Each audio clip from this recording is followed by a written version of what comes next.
ಕರುಣದಿಂದ ಪಣಿತು ಪೇಳುವೆ ಪರಮ ಭಗವದ್ಭಕ್ತರಿದನಾದರದಿ ಕೇಳುವುದು. 8ನೇ ಸಂಧಿಯಲ್ಲಿ 3 ಪದ್ಯಗಳ ಚಿಂತನೆ ಆಗಿತ್ತು. 4ನೇ ಪದ್ಯದ ಚಿಂತನೆ ಆಗಬೇಕು. ನಮ್ಮ ಹೊಕ್ಕಳಿನಲ್ಲಿ ಯಾವ್ಯಾವ ದೇವರ ರೂಪ ಇದೆ, ಅಲ್ಲೇನು ಚಿಂತನೆ ಮಾಡಬೇಕು ಅನ್ನೋದನ್ನು ಈ ಪದ್ಯದಲ್ಲಿ ಹೇಳ್ತಾರೆ. ನಾಭಿಯಲಿ ಷಟ್ಕೋಣ ಮಂಡಲದಿ ಭವಿಷ್ಯತ್ ಬ್ರಹ್ಮನೊಳು ಮುಕ್ತಾಭ ಶ್ರೀ ಪ್ರದ್ಯುಮ್ನ ನಿಪ್ಪನು ವಿಬುಧ ಗಣ ಸೇವ್ಯ ಶೋಭಿಸುತ ಕೌಸ್ತುಭವ ಮೊದಲಾದ ಆಭರಣವಾಯುಧಗಳಿಂದ ಮಹಾಭಯಂಕರ ಪಾಪ ಪುರುಷನ ಶೋಷಿಸುವ ನಿತ್ಯ. ನಾಭಿಯಲ್ಲಿ ಷಟ್ಕೋಣ ಮಂಡಲದಿ ಭವಿಷ್ಯ ಬ್ರಹ್ಮನೋಡು, ಹೊಕ್ಕಳಿನಲ್ಲಿ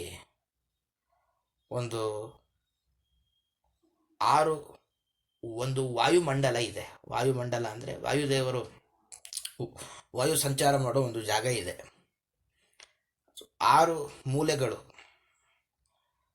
ಅದರಲ್ಲಿ ಭವಿಷ್ಯತ್ ಬ್ರಹ್ಮ ಅಂದರೆ ಮುಂದೆ ಬ್ರಹ್ಮನ ಪದವಿಗೆ ಬರುವ ಮುಖ್ಯ ಪ್ರಾಣದೇವರಿದ್ದಾರೆ. ಒಂದು ವಾಯುಮಂಡಲ, 6 ಮೂಲೆಗಳಿಂದ ಕೂಡಿದ ವಾಯುಮಂಡಲ. ಅದರಲ್ಲಿ ವಾಯುಮಂಡಲ ಅಂದರೆ ವಾಯುದೇವರು ಇರುವ ಒಂದು ಜಾಗ ಅಂತ ಅರ್ಥ. ಅದರಲ್ಲಿ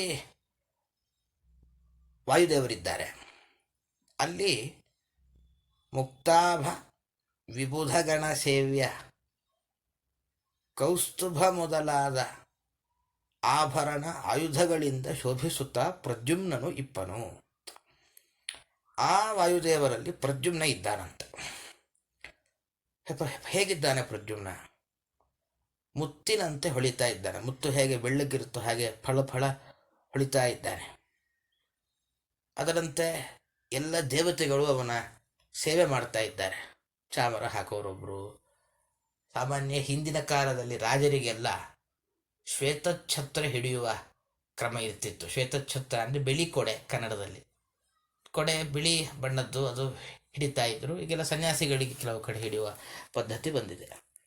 ಆದ್ದರಿಂದ ಎಲ್ಲ ದೇವತೆಗಳು ಆ ಪ್ರದ್ಯುಮ್ನನ ಸೇವೆ ಮಾಡ್ತಾ ಇದ್ದಾರೆ. ಮತ್ತು ಶಂಖ ಚಕ್ರ ಧರಿಸಿದ್ದಾನೆ.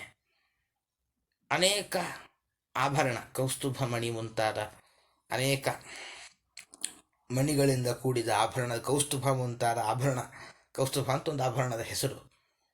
ಅನೇಕ ಆಭರಣ ಧರಿಸಿದ್ದಾನೆ. ನೋಡ್ಲಿಕ್ಕೆ ಬಹಳ ಚಂದ ಇದ್ದಾನೆ ಪ್ರದ್ಯುಮ್ನ. ಅವನು ವಾಯುದೇವರ ಒಳಗಿದ್ದಾನೆ. ಅವನು ಏನು ಮಾಡ್ತಾನೆ ಅಂದರೆ ಮಹಾಭಯಂಕರ ಪಾಪ ಪುರುಷನ ನಿತ್ಯ ಶೋಷಿಸುತ್ತಿಪ್ಪನು ಅಂತ. ಯಾವಾಗಲೂ ಕೂಡ ನಮಗೆ ಭಯ ಉಂಟು ಮಾಡುವನು ಯಾರು ಅಂದರೆ ಕಲಿ, ದುಷ್ಟ. ಅವನು ಪಾಪವೇ ದೇಹವಾಗಿ ಉಳ್ಳವ. ಅವನನ್ನು ಯಾವಾಗಲೂ ವಾಯುದೇವರ ಮೂಲಕ ಒಣಗುವಂತೆ ಮಾಡ್ತಾನೆ ಅಂತ. ಅಂದರೆ ನಾವು ಇದನ್ನು ಯಾವಾಗಲೂ ಚಿಂತನೆ ಮಾಡ್ತೇವೆ. ಈ ಮಂತ್ರ ಅದು ಸಾಮಾನ್ಯ ಸಂಧ್ಯಾ ವಂದನೆ ಮಾಡುವಾಗ ಬ್ರಹ್ಮ ಹತ್ಯಾ ಶಿರಸ್ಕಂಚ ಅಂತ ಹೇಳಿ ಪಾಪಪುರುಷ ಇದ್ದಾನೆ. ಅವನಿಗೆ ಬ್ರಹ್ಮ ಹತ್ಯೆ, ಬ್ರಾಹ್ಮಣರೊಂದು ಕೊಂದ ಪಾಪವೇ ಅವನಿಗೆ ಶಿರಸ್ಸು. ಬಂಗಾರ ಕಳ್ಳತನ ಮಾಡಿ ಏನು ಪಾಪ ಬರುತ್ತಲ್ವ ಅದು 2 ತೋಳು. ಸುರಾಪಾನ ಮದ್ಯಪಾನ ಮಾಡಿದ ಪಾಪ ಅದು ಹೃದಯ. ಹೀಗೆಲ್ಲ ಚಿಂತನೆ ಮಾಡಿ ಅವನ ಅವಯವ, ಅವನ ಮುಖ, ಕೂದಲು ಕೆಂಪು, ಮೀಸೆ ಇದೆ, ಕಪ್ಪಗಿರ್ತಾನೆ, ಖಡ್ಗ ಧರಿಸಿರ್ತಾನೆ, ಚರ್ಮ ಧರಿಸಿದ್ದಾನೆ. ಅವನನ್ನು ಹೊಟ್ಟೆ ಒಳಗಿನ ವಾಯುದೇವರು ತಾವು ಒಣಗುವಂತೆ ಮಾಡ್ತಾರೆ ಅಂತ ಚಿಂತನೆ ಮಾಡ್ತೇವೆ. ಹಾಗೆ ಪ್ರದ್ಯುಮ್ನ ನಮ್ಮ ಹೊಟ್ಟೆಯ ಒಳಗಿದ್ದು ಆ ಪಾಪಪುರುಷ ಏನಿದ್ದಾನೆ ಅವನನ್ನು ಒಣಗುವಂತೆ, ಅವನಿಗೆ ಹಾನಿ ಬರುವಂತೆ ಮಾಡೋದು ಪ್ರದ್ಯುಮ್ನನ ಕೆಲಸ. ಆದ್ದರಿಂದ ನಾವೆಲ್ಲ ದೇಹದ ಒಳಗೆ ಅಸುರರ ಸನ್ನಿಧಾನ ನಮ್ಮಲ್ಲಿ ಯಾವಾಗಲೂ ಜಾಗೃತ ಆಗಿರುತ್ತೆ. ದೇವತಾ ಸನ್ನಿಧಾನವೂ ಇರುತ್ತೆ, ಅಸುರರ ಸನ್ನಿಧಾನವೂ ಬರ್ತಾ ಇರುತ್ತೆ. ದಾಸರು ಹೇಳಿದರು, ಈ ಮಹಿಮೆ ಚಿಂತನೆ ಮಾಡಿಬಿಟ್ರೆ ದೇಹದ ಹೊಕ್ಕಳಿನಲ್ಲಿ ಒಂದು ವಾಯುಮಂಡಲ ಇದೆ, ಅಲ್ಲಿ ವಾಯುದೇವರಿದ್ದಾರೆ, ಅಲ್ಲಿ ಪ್ರದ್ಯುಮ್ನ ಇದ್ದಾನೆ, ಅವನು ಪಾಪಪುರುಷನನ್ನು ಓಡಿಸ್ತಾನೆ ಅಂತ ಚಿಂತನೆ ಮಾಡಿದೆವು ಅಂತಾದರೆ ನಮ್ಮ ಒಳಗಿನ ಪಾಪಪುರುಷ ನಿಜವಾಗ್ಲೂ ಓಡಿ ಹೋಗ್ತಾನೆ. ಅವನಿಂದ ಯಾವುದೇ ತರಹದ ಅಪಾಯ ಇಲ್ಲ ಅಂತಾಗತ್ತೆ ಅಂತ ಈ ಪದ್ಯಕ್ಕೆ ಸಂಬಂಧಪಟ್ಟ ಅಭಿಪ್ರಾಯ. ಪ್ರಶ್ನೋತ್ತರ ಗಮನಿಸೋದಾದರೆ ವಾಯುಮಂಡಲ ಎಲ್ಲಿದೆ ಅಂದರೆ ಹೊಕ್ಕಳಿನಲ್ಲಿದೆ. ವಾಯುಮಂಡಲಕ್ಕೆ ಅಭಿಮಾನಿ ಯಾರು ಅಂತಂದರೆ ಅಲ್ಲಿ ವಾಯುದೇವರೇ ಅಭಿಮಾನಿ. ವಾಯುದೇವರ ಒಳಗೆ ಯಾರಿದ್ದಾರೆ ಅಂತ ಪ್ರಶ್ನೆ. ಉತ್ತರ ಹೇಳ್ತಾರೆ, ಪ್ರದ್ಯುಮ್ನ ಇದ್ದಾನೆ. ಪ್ರದ್ಯುಮ್ನ ಕೆಲಸ ಏನು ಅಂದರೆ ಪಾಪಪುರುಷ ಕಲಿ, ಅವನನ್ನು ಒಣಗಿಸ್ತಾನೆ. ಅದೇ ಪ್ರದ್ಯುಮ್ನ ಕೆಲಸ. ಇನ್ನು ಇವನ ಶಿರಸ್ಸು, ಇವನ ಕೈಕಾಲಗಳು ಯಾವ್ಯಾವುದು ಅಂತ ಪ್ರಶ್ನೆ. ಇವನ ಶಿರಸ್ಸೇ ಬ್ರಹ್ಮಹತ್ಯೆ, ಬಂಗಾರ ಕಳ್ಳತನ, ಬಂಗಾರ ಹಾಗೂ ಕಳ್ಳತನ, ಬಂಗಾರ ಕದಿಯೋದೇ ಇವನ 2 ಭುಜ, ಸುರಾಪಾನ ಮಾಡಿದ ಪಾಪವೇ ಹೃದಯ, ಗುರುಗಳ ಪತ್ನಿಯನ್ನು ಮದುವೆ ಆಗೋದು, ಈ ಥರದ್ದೆಲ್ಲ ಅದು ಸೊಂಟದ ಭಾಗ. ಇಂತಹ ಪಾಪ ಮಾಡುವವರು ಸಹವಾಸ ಮಾಡಿದರೆ ಏನು ಪಾಪ ಬರುತ್ತೋ ಅದು 2 ಕಾಲಿದ್ದ ಹಾಗೆ. ಉಳಿದ ಕೆಟ್ಟ ಕೆಲಸಗಳು ಇವನ ಉಳಿದ ಕೈ ಕಾಲೆಲ್ಲ. ಹೀಗಿದ್ದಾನೆ, ಇವನನ್ನು ಒಣಗಿಸ್ತಾನೆ ಪ್ರದ್ಯುಮ್ನ ಅಂತ. ಹೀಗೆ ಚಿಂತನೆ ಮಾಡಬೇಕು ಅಂತಿದರ ಒಂದು ಒಟ್ಟಾರೆ ಅಭಿಪ್ರಾಯ. ಹೀಗೆ ಬಹಳ ಅದ್ಭುತವಾಗಿ ದಾಸರು ನಮ್ಮೊಳಗಿರುವ ಆಸುರಿ ಶಕ್ತಿ ಅದು ನಮ್ಮಿಂದ ನಾವು ಅದನ್ನು ಹೊರ ಹಾಕಬೇಕು, ಹೇಗೆ ಹೊರ ಹಾಕಬೇಕು ಅನ್ನೋದನ್ನು ಬಹಳ ಸೊಗಸಾಗಿ ನಿರೂಪಣೆ ಮಾಡಿದ್ದಾರೆ.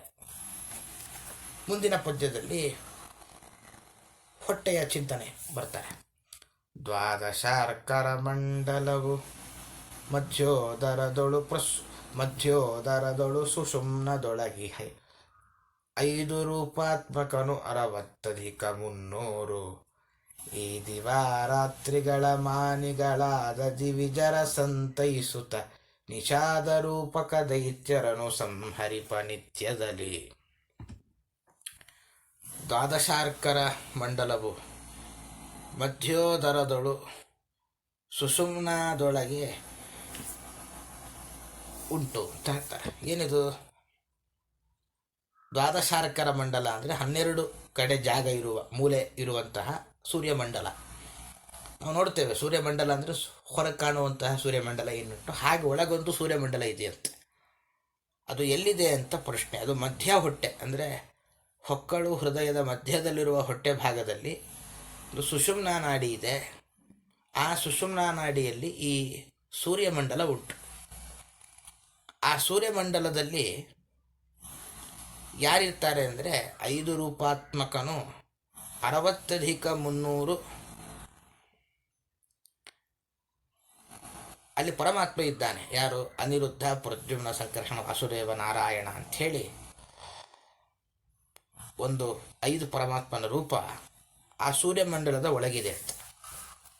ಅವನೇನು ಮಾಡ್ತಾನೆ ಅಂದರೆ ಸಾಮಾನ್ಯ ಹಗಲು ರಾತ್ರಿಗಳಿರುತ್ತಲ್ವ, 360 ಹಗಲು 360 ರಾತ್ರಿ, 60 ಈ ದಿವಾರಾತ್ರಿಗಳ ಮಾನಿಗಳಾದ ಈ ರಾತ್ರಿಗೆ ಹಾಗೂ ಬೆಳಗ್ಗೆ ನಾವು ಹಗಲು ರಾತ್ರಿ ಅಂತೇನು ಹೇಳ್ತೀವೋ ಇದಕ್ಕೆ ಕೆಲವರು ಅಭಿಮಾನಿಗಳಿರ್ತಾರೆ, ದೇವತೆಗಳು. ಅಂತಹ ಹಗಲು ಹಾಗೂ ರಾತ್ರಿಗಳಿಗೆ ಅಭಿಮಾನಿಗಳಾದ ಯಾರಿದ್ದಾರೆ ಅಂತಂದರೆ ದಿವಿಜರ ಸಂತೈಸುತ್ತಾ ಅಂತಹ ದೇವತೆಗಳ ರಕ್ಷಣೆ ಮಾಡ್ತಾ ಇದ್ದಾನೆ ಅಂತ. ಏನು ಮಾಡ್ತಾನೆ ಅಂದರೆ ನಿಷಾದ ರೂಪಕ ದೈತ್ಯರನು ನಿತ್ಯದಲ್ಲಿ ಸಂಹರಿಪ ಅಂತ. ಮಂದೇಹ ಎಂಬ ರಾಕ್ಷಸರು ಕಾಟ ಕೊಡ್ತಿರ್ತಾರೆ ಎಲ್ಲರಿಗೂ. ಅವರು ಬೇಡರ ರೂಪವನ್ನು ಧರಿಸಿರ್ತಾರೆ. ಬೇಡರು ಅಂದರೆ ಪ್ರಾಣಿಗಳನ್ನು ಬೇಟೆ ಆಡಿ ಬದುಕುವ ಕಾಡಿನ ಜನಾಂಗ. ಅವರ ಒಂದು ಸಂಹಾರವನ್ನು ಪರಮಾತ್ಮ ನಿರಂತರ ಮಾಡ್ತಾ ಇರ್ತಾನೆ. ಇಲ್ಲಿಗೇನು ಬಂತು ಅಂದರೆ ನಮ್ಮ ಮಧ್ಯ ಹೊಟ್ಟೆ ಅರ್ಥಾತ್ ಹೊಕ್ಕಳು ಹಾಗೂ ಹೃದಯದ ಮಧ್ಯದಲ್ಲಿ ಏನು ಸುಷುಮ್ನ ಅನ್ನುವ ನಾಡಿ ಇದೆ, ಅದರಲ್ಲಿ ಒಂದು ಸೂರ್ಯಮಂಡಲ ಇದೆ. ಅದು ಹೇಗೆ ಅಂದರೆ 12 ದಳದ ಕಮಲ. ಸೂರ್ಯನ ಬೆಳಕು ಹೇಗಿರುತ್ತೋ ಹಾಗೆ 12 ದಳದ ಒಂದು ಪದ್ಮದ ಬೆಳಕಿದೆ. ಅಂತಹ ಒಂದು ಮಂಡಲದ ಒಳಗೆ ಅನಿರುದ್ಧ, ಪ್ರದ್ಯುಮ್ನ ಮುಂತಾದ 5 ರೂಪದಿಂದ ಪರಮಾತ್ಮ ಇದ್ದಾನೆ. ಅವನೇನು ಮಾಡುತ್ತಾನಂದರೆ ಕೆಲವು ದೈತ್ಯರಿದ್ದಾರೆ. ನಾವು ಅರ್ಘ್ಯ ಕೊಡ್ತೀವಲ್ವ, ಅರ್ಘ್ಯ ಕೊಡೋದು ಉದ್ದೇಶನೂ ಈ ಉದ್ದೇಶಕ್ಕೆ ಅಂದರೆ ಸೂರ್ಯನ ಉದಯ ಸೂರ್ಯಾಸ್ತ ಆಗದಂತೆ ಮಾಡೋ ಒಂದು ದೈತ್ಯರಿದ್ದಾರಂತೆ. ಮಂದೇಹ ಅಂತ ದೈತ್ಯರ ಗುಂಪಿಗೆ ಹೆಸರು. ಕೆಲವರು ಸೂರ್ಯನ ಉದಯವೇ ಆಗಬಾರದು ಅಂತ ಪ್ರಯತ್ನ ಪಡ್ತಿರ್ತಾರೆ, ಸೂರ್ಯನ ಅಸ್ತವೇ ಆಗಬಾರದು ಅಂತ ಪ್ರಯತ್ನ ಪಡ್ತಿರ್ತಾರೆ. ಅದರಿಂದಲೇ ನಾವು ಬೆಳಿಗ್ಗೆ ಹೊತ್ತು ಅರ್ಘ್ಯೆಯನ್ನು ಬೇಗ ಸೂರ್ಯೋದಯ ಆಗೋಕ್ಕಿಂತ ಮುಂಚೆ ಕೊಡಬೇಕು ಅಂತ ಪದ್ಧತಿ. ಯಾಕೆಂದರೆ ನಾವೇನು ಅರ್ಘ್ಯ ಕೊಡ್ತೇವೆ, ಆ 3 ಅರ್ಘ್ಯೆ ಒಂದು ಆಯುಧವಾಗಿ ಪರಿಣಾಮ ಹೊಂದಿ ಆ ಮಂದೇಹ ಎಂಬ ರಾಕ್ಷಸರ ವಧೆಯನ್ನು ಮಾಡುತ್ತೆ. ಅದರಿಂದಾಗಿ ನಾವು ಕೊಡುವ ಅರ್ಘ್ಯೆ ಏನು ವಧೆ ಮಾಡುತ್ತೆ, ಹಾಗೆ ಅನಿರುದ್ಧ ಮುಂತಾದ 5 ರೂಪದ ಪರಮಾತ್ಮ, ಸೂರ್ಯೋದಯ ಹಾಗೂ ಸೂರ್ಯಾಸ್ತ ಆಗದಂತೆ ಅಡ್ಡಿ ಉಂಟು ಮಾಡುವಂತಹ ಮಂದೇಹ ಎಂಬ ದೇವತೆಗಳು ರಾಕ್ಷಸರು ಯಾರಿದ್ದಾರೆ ಅವರ ಸಂಹಾರ ಆಗುವಂತೆ ಮಾಡ್ತಾನೆ. ಇವರ ಒಂದು ವೈಶಿಷ್ಟ್ಯ ಏನು ಅನ್ನೋದನ್ನು ನಾವು ಸ್ವಲ್ಪ ಪ್ರಶ್ನೋತ್ತರದಲ್ಲಿ ಗಮನಿಸೋದು ಸ್ಪಷ್ಟ ಆಗುತ್ತೆ. ಅಲ್ಲಿ 4ನೇ ಸಾಲಿನಲ್ಲಿ ಗಮನಿಸ್ರಿ, ಮಂದೋಹ ಅಂತಿದೆ, ಅದು ಮಂದೇಹ ಅಂತ ಆಗಬೇಕು. ಮಂದೇಹ ಅನ್ನೋ ಹೆಸರಿನ ದೈತ್ಯರನ್ನು ಸಂಕರ್ಷಣ ಅವನು ಯಾಕೆ ಸಂಹಾರ ಮಾಡಬೇಕು? ಅಲ್ಲ, ಅನಿರುದ್ಧ, ಪ್ರದ್ಯುಮ್ನ, ಸಂಕರ್ಷಣ, ವಾಸುದೇವ ಅಂತ 5 ರೂಪದ ಸನ್ನಿಧಾನವೂ ಇದೆ. ಇಲ್ಲಿ ಯಾವ ರೂಪ ಬೇಕಾದ್ರೂ ಸ್ವೀಕಾರ ಮಾಡ್ಬೋದು. ಒಟ್ಟಾರೆ 5 ರೂಪದ ಪರಮಾತ್ಮ ಯಾಕೆ ಆ ದೈತ್ಯರ ಸಂಹಾರ ಮಾಡ್ತಾನಂದರೆ, ಬ್ರಹ್ಮದೇವರ ಒಂದು ವರ ಇದೆಯಂತೆ, ಪ್ರತಿ ದಿವಸ ಹುಟ್ಟಿ ಮತ್ತು ಪ್ರತಿ ದಿವಸ ಸಾಯ್ತಾರೆ ಇವರು. ಅದರಿಂದ ಸಂಧ್ಯಾಕಾಲ ಬಂತು ಅಂದರೆ ಸೂರ್ಯನನ್ನು ನುಂಗಬೇಕು ಅಂತ ಹೋಗ್ತಾರೆ. ಆವಾಗ ನಾವು ಅರ್ಘ್ಯ ಕೊಟ್ಟಾಗ ಅದೇ ವಜ್ರಾಯುಧವಾಗಿ ಪರಿಣಾಮ ಹೊಂದಿ ಅದೇನು ಸಂಕರ್ಷಣ ಇರ್ತಾನೆ, ಆ ಸಂಕರ್ಷಣ ಇವರನ್ನು ಕೊಲ್ತಾನೆ ಅಂತ ಪ್ರತೀತಿ ಇದೆ. ಆದ್ದರಿಂದ ಒಟ್ಟಾರೆ ಅನಿರುದ್ಧಾದಿ 5 ರೂಪದ ಪರಮಾತ್ಮ ಮಂದೇಹರೆಂಬ ರಾಕ್ಷಸರ ಸಂಹಾರವನ್ನು ಮಾಡ್ತಾನೆ. ಇದು ಪರಮಾತ್ಮನಿಗೆ ಸಂಬಂಧಪಟ್ಟ ಒಂದು ಮಹಿಮೆ. ಇದಾದ ನಂತರದಲ್ಲಿ ಹೃದಯದಲ್ಲಿನ ಕೆಲವು ಕಮಲಗಳ ಪರಿಚಯವನ್ನು ಮಾಡಿಸ್ತಾರೆ.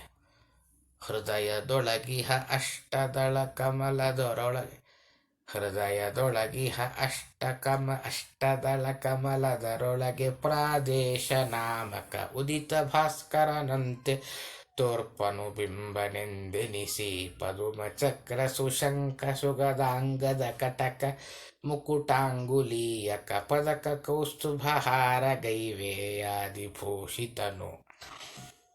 ಹೃದಯದೊಳು ಅಷ್ಟದಳ ಕಮಲ ಇಹುದು. ನಮ್ಮ ಹೃದಯದಲ್ಲಿ ಒಂದು ಆಕಾಶ ಸ್ಪೇಸ್ ಇದೆ, ಅಲ್ಲೊಂದು ಕಮಲ ಇದೆಯಂತೆ, 8 ದಳದ ಕಮಲ. ಅಲ್ಲಿ ಪರಮಾತ್ಮ ಇದ್ದಾನೆ. ಯಾರು ಅಂದರೆ ಪ್ರಾದೇಶ ನಾಮಕನು ಉದಿತ ಭಾಸ್ಕರನಂತೆ ಬಿಂಬ ಎಂದೆನಿಸಿ ತೋರ್ಪನು ಅಂತ. ನಮ್ಮೊಳಗಿನ ಬಿಂಬರೂಪ ಅಂತೇನು ಹೇಳ್ತೇವಲ್ಲ, ಆ ಬಿಂಬರೂಪ ಪರಮಾತ್ಮನೇ ಹೃದಯ ಕಮಲದಲ್ಲಿರ್ತಾನೆ. ಅವನಿಗೆ ಪ್ರಾದೇಶ ಅಂತ ಹೆಸರು. ಈಗ ತಾನೇ ಹುಟ್ಟಿದ ಉದಯಿಸಿದ ಸೂರ್ಯನ ಹಾಗೆ ಪ್ರಕಾಶವುಳ್ಳವ ಅವನನ್ನೇ ಬಿಂಬ ಅಂತ ಕರೀತಾರೆ. ಕೊನೆಗೆ ಅಪರೋಕ್ಷ ಜ್ಞಾನ ಬರುತ್ತೆ ಅಂತ ಹೇಳ್ತಾರಲ್ಲ, ಈ ಪ್ರಾದೇಶ ಎಂಬ ಹೆಸರಿನ ಬಿಂಬರೂಪ ಪರಮಾತ್ಮನೇ ಕಾಣಿಸಿಕೊಳ್ತಾನೆ ಮುಂದೆ ಸಾಧನೆ ಮುಗಿದಾಗ.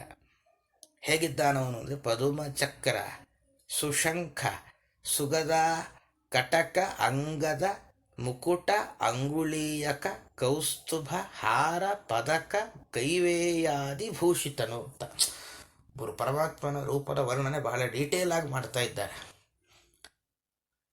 ಅವನನ್ನು ಏನನ್ನು ಧರಿಸಿದ್ದಾನೆ ಅಂದರೆ ಒಂದು ಕಮಲ ಧರಿಸಿದ್ದಾನಂತೆ. 4 ಕೈ, ಶಂಖ ಚಕ್ರ ಗದ ಪದ್ಮ.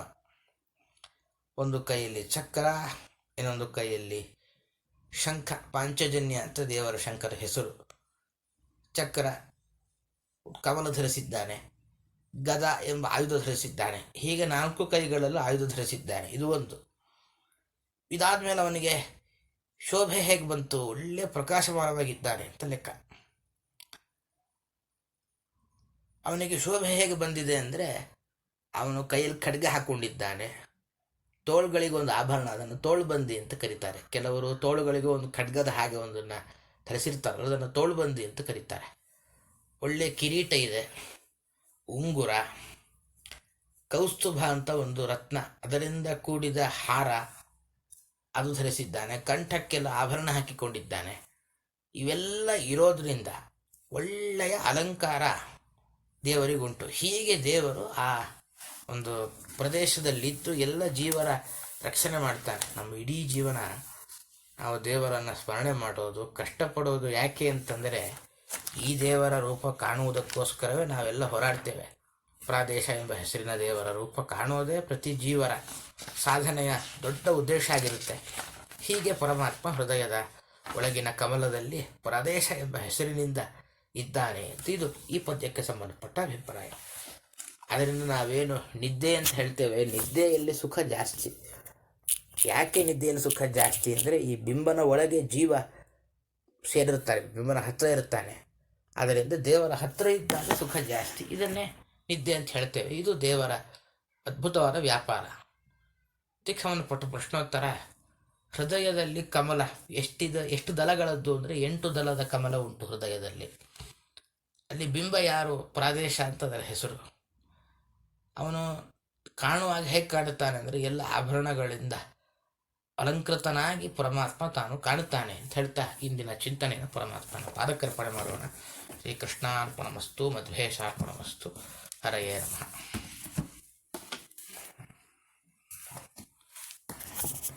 ಪಾಠ ಮುಗಿತು, ಮತ್ತೆಲ್ಲರೂ ನಾಳೆ ಸೇರೋಣ.